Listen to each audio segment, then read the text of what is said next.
Assalamualaikum warahmatullahi wabarakatuh. Pada kesempatan ini Ibu akan memberikan penjelasan terkait dengan bagaimana cara membuat tabulasi data.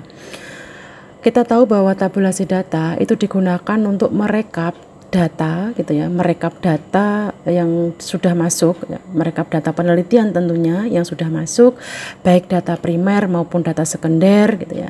Kalau semua data sudah masuk di kita, maka yang langkah berikutnya adalah kita membuat yang namanya tabulasi data gitu ya. Karena memang tabulasi data ini penting, harus kita buat ya, karena nanti ya data yang sudah kita buat di Excel ini akan kita impor atau akan kita copy ke dalam aplikasi SPSS ya untuk diolah lebih lanjut. Nah, di sini Bu Tio akan memberikan contoh simulasi ya. Dalam hal ini adalah jumlah sampel sebesar 30 responden ya. Ini saya hanya buat simulasinya. Kemudian variabel Y itu terdiri dari 3 pertanyaan, kemudian variabel X1 itu terdiri dari 5 pertanyaan, dan variabel X2 itu misalnya terdiri dari 4 pertanyaan ya. Nah, kemudian langkah yang memang harus dilakukan oleh mahasiswa atau peneliti yang nantinya setelah kuesioner itu masuk gitu ya, maka kita harus membuat yang namanya tabulasi data gitu ya. Oke ya, kita gedein ya biar kelihatan nih untuk jenis hurufnya. Oke, yang pertama adalah yang harus kita lakukan ya untuk membuat tabulasi data di sini adalah mahasiswa atau peneliti alangkah baiknya memberikan judul kepada tabel tabulasi itu ya, karena nanti ini digunakan untuk memberikan nama atau kejelasan terkait dengan nama yang ada kaitan dengan tabel yang nantinya akan kita buat ya. Nah, ini penting banget yang harus diperhatikan oleh kita gitu ya, oleh kita semua. Jadi kepala tabel ini memang harus, atau judul tabel ini memang harus ada gitu ya. Kemudian langkah yang berikutnya adalah di kolom pertama ya, di kolom pertama itu kita tulis responden gitu ya. Nah, karena tadi jumlah sampelnya adalah 30, maka kita ketik jumlah responden sejumlah 30 responden. Oke, kita rapikan dari 30 responden yang sudah masuk datanya. Oke. Kemudian di sini berikutnya adalah kita membuat yang namanya identitas responden. Sebenarnya identitas responden ini bisa dimasukkan ke dalam tabulasi ataukah tidak ya, tergantung dari tingkat kepentingannya. Tetapi jika memang data respondennya itu sudah lengkap, maka langkah baiknya identitas responden itu tetap untuk dimasukkan ke dalam proses tabulasi. Identitas responden ya itu contohnya kayak jenis pekerjaannya itu apa. Misal nih responden 1 nih jenis pekerjaannya misal misal mahasiswa gitu ya, atau misal petani, atau misal swasta, atau misal PNS dan lain-lain. Itu semuanya akan dimasukkan ke jenis pekerjaan. Kemudian jenis kelamin itu misal responden 1 misal laki-laki ataupun perempuan dan lain-lain, itu juga bisa dimasukkan ke sana gitu ya. Kemudian ya, kalau misal ini identitas responden ini sudah kita isi semua pada 30 sampel yang sudah kita jadikan sebagai responden di dalam penelitian kita ya, langkah berikutnya adalah kita memasukkan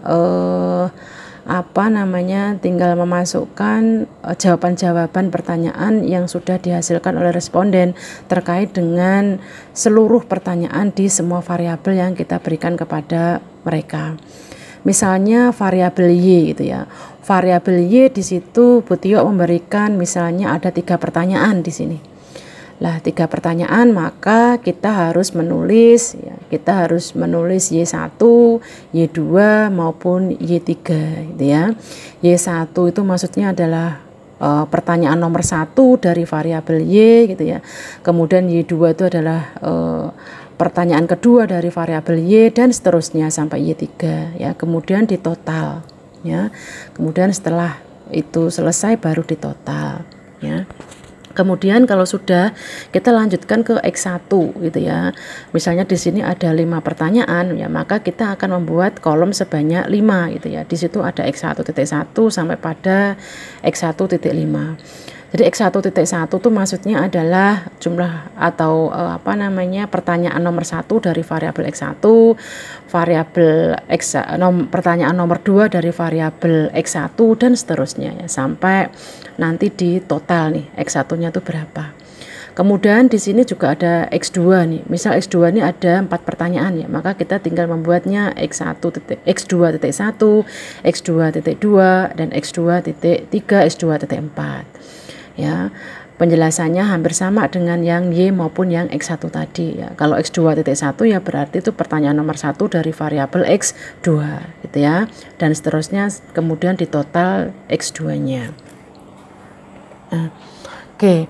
Kemudian kalau sudah selesai lah, kita tinggal memasukkan hasil-hasil jawaban yang sudah diberikan dari responden kepada kita ya. Kita akan analisa satu persatu kuesioner yang sudah masuk ya. Baik, ini kita rapikan terlebih dahulu ya. Kita rapikan, ini kita buat garis kanan kiri ya. Sebenarnya ini tergantung dari kitanya nih, mau rapi atau tidak gitu ya. Kalau misal pengen dirapikan sebagai pembatas ya, kita tinggal memberikan boarding line gitu ya, border lines, itu misal ke samping kanan samping kiri ya, seperti itu, supaya bisa menunjukkan batas mana variabel Y, batas mana variabel X1 dan batas mana variabel X2. Ini tujuannya untuk rapi saja gitu ya, untuk pembatas saja. Jadi tidak harus dibuat nih garis-garis tepi yang sudah Bu Tio berikan ini gitu ya. Selama menurut kalian sudah jelas ya nggak apa-apa, nggak usah dibuat garis gitu ya, karena itu hanya memisahkan saja. Nah, kemudian ya kalau sudah ya tinggal kita memasukkan jawaban-jawaban dari responden gitu ya.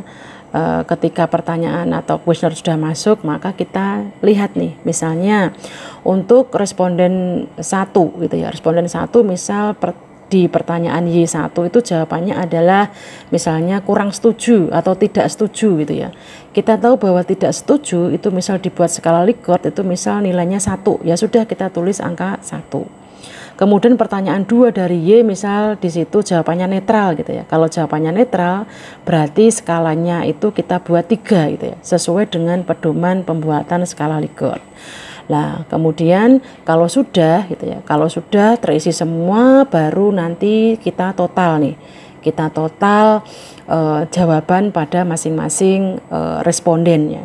Di variabel Y itu kita total ya, dan itu tolong untuk dilanjutkan sampai responden ke-30 ya. Nah, hal ini juga sama nih dengan variabel X1, variabel X2 ya. Jadi caranya sama nih dengan yang ada di Y gitu ya. Nah, kalau sudah sudah di total gitu ya, masing-masing variabel pertanyaan yang ada di variabel Y, maka kita juga akan melihat nih ya, kita akan menotal dari seluruh responden pada pertanyaan 1 itu totalnya berapa ya. Itu bisa dilihat di paling bawah ya, dari dibuatkan total di paling bawah ya. Itu ya. Jadi cukup simpel sebenarnya cara membuat tabulasi, dan ingat jangan terbolak-balik gitu ya. Terbolak-balik itu maksudnya keliru nih di dalam memasukkan gitu ya. Tolong untuk dihindari kesalahan-kesalahan seperti itu gitu ya. Nah, maka yang harus mahasiswa atau peneliti lakukan adalah berhati-hati di dalam melakukan tabulasi ini ya. Karena tabulasi ini dijadikan dasar utama peneliti untuk dimasukkannya ke dalam aplikasi SPSS. Nah, insya Allah nanti berikutnya Bu Tio akan memberikan contoh simulasi ya, contoh simulasi untuk memasukkan hasil tabulasi ini ke SPSS. Ya, baik, seperti itu. Semoga memberikan manfaat. Jika ada pertanyaan, silahkan masukkan di kolom komentar. Terima kasih. Wassalamualaikum warahmatullahi wabarakatuh.